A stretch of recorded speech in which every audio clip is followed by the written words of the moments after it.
Ayan, magandang umaga mga kaibon. Magandang umaga, unang araw ng November. Ito ang alaga nating handpid, si Falcon. Ayan, ayan. Medyo nangunguto na naman siya. Mayroon lang akong share sa inyo mga kaibon. Ang handpid ba ay mas mabilis mag-mature kaysa sa regular na ibon. Comment naman dyan sa baba natin mga kaibon. Tapos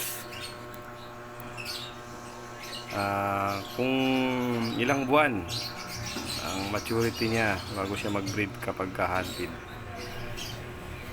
Yan mga kaibon. Nangyari kasi mga kaibon eh, 6 na buwan pa lang tumahigit itong si alaga nating handpid. So nakikita ko nang dumidi pa dito sa alaga ko ang isa rin na handpid na mas matured kaysa sa kanya.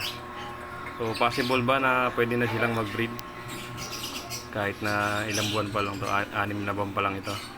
Comment naman mga kaibon dyan sa baba natin. Maraming salamat mga kaibon.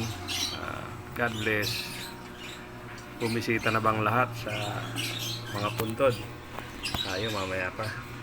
Busy pa tayo sa pagluluto ng kunting handa natin, kakanin lang. So mga kaibon, ingat-ingat. God bless. God bless.